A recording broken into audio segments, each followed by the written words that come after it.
Cube. இதுக்கு நீங்கள் படித்த formula n into n + 1 divided by 2.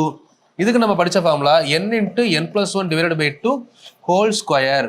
அப்போது இதோட ஆன்சரை இங்கே என்ன பண்ணியிருக்கோம், இந்த ஆன்சரை ஸ்கொயர் பண்ணியிருக்கோம். இது எல்லாருக்கும் புரியணும், சரிங்களா? தென் கொஸ்டின் எப்படி கேட்பாங்கன்னு சொல்கிறேன். இப்போ கம்பேரிசன் டைப்பில் ஃபஸ்ட்டு இந்த ஆர்டர் தெரியுதான்னு பாருங்கள். ஸோ இதுக்கப்புறம் வந்து பார்த்தீங்கன்னா அவங்க எப்படி கேட்பாங்க அப்படின்றத நம்ம செகண்டரி ரெண்டாவது பார்க்கணும், சரிங்களா? சரி, இப்போ கொஸ்டின் எப்படி கேட்பாங்க, இதுக்கு ஒரு கொஸ்டின் சொல்கிறேன் பாருங்கள். அங்கே நம்ம எத்தனை கொஸ்டின் வரை பார்த்துருந்தோம்? கொஸ்டின் நம்பர் ஆல்மோஸ்ட் வந்து பார்த்தீங்கன்னா ஒரு 14 கொஸ்டின் வரை பார்த்துருப்போம்னு நினைக்கிறேன், சரிங்களா? கொஸ்டின் நம்பர் 15 நீங்கள் நோட் பண்ணிக்கலாம். இல்லை இன்னைக்கு கிளாஸில் நம்ம 1லேருந்து சொல்லலாம் கூட சொல்கிறேன், ஒன்றும் பிரச்சனை இல்லை. உங்களுக்கு அந்த கொஸ்டினை அந்த ஆர்டர் எழுதிட்டே வாங்க. இப்போ 14 முடிச்சிருந்தீங்கன்னா இந்த இடத்துல 15 அப்படின்னு நோட் பண்ணிக்கோங்க. அடுத்த கொஸ்டின். இப்போ கொஸ்டின் எப்படி கேட்பாங்க அப்படின்னா 1 + 2 + 3 1 + 2 + 3 எக்ஸெட்ரா டு n = k எனில், கொஸ்டின் எல்லாம் புரிஞ்சுக்கணும். எனில் ப்ரீவியஸ் கொஸ்டின் பேப்பர் பார்த்தீங்கன்னா புரியும்.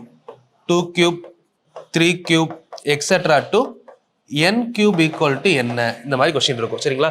இதுக்கு இப்போ ஆப்ஷன் அப்படின்னு எடுத்தோம்னா ஆப்ஷன் ஏ வந்து k, ஆப்ஷன் பி வந்து k², ஆப்ஷன் சி வந்து பார்த்தீங்கன்னா k³, ஆப்ஷன் டி வந்து பார்த்தீங்கன்னா √k, இந்த மாதிரி கொடுத்துருக்காங்க. ஸோ அப்போ இதில் நம்ம எப்படி யோசிக்கணும் அப்படின்னா, இது என்ன ஃபார்முலா? 1 + 2 + 3 n அப்படிங்கிறது ஃபார்முலா நம்பர் 1. இது எத்தனாவது ஃபார்முலா? Formula number 3. 1லேருந்து 3வது ஃபார்முலாவுக்கு போனால் இங்கே என்ன ஆன்சர் கொடுத்துருக்காங்களோ அதை என்ன பண்ணணும், அங்கே கொடுத்துருக்க ஆன்சரை ஸ்கொயர் பண்ணணும். எல்லாருமே இந்த டாபிக் பார்க்காதவங்களுக்கு லாஜிக் எப்படி தெரியும்னா, இங்கே ஃபுல்லாக பவர் 1 இருக்குது, இங்கே ஃபுல்லாக பவர் 3 இருக்குது, அப்போ 3 போட்டலாம்னு தோணும். பார்க்காதவங்களுக்கு, இந்த டாபிக் புரியாதவங்களுக்கு. இப்போ டாப்பிக்கை கிளியராக தெரிஞ்சவங்க இந்த மாதிரி கன்வர்ஷன் தெரியும். இதுக்கு ஆன்சர் கேன்னு கொடுத்துருக்காங்கன்னா அப்போ இதுக்கு ஆன்சர் என்னவா இருக்கும்? k² தான் இருக்கும். ஸோ அப்போ இந்த கொஸ்டினுக்கு answer option B is correct. B தான் கரெக்ட் ஆன்சர், சரிங்களா? புரிஞ்சுதா?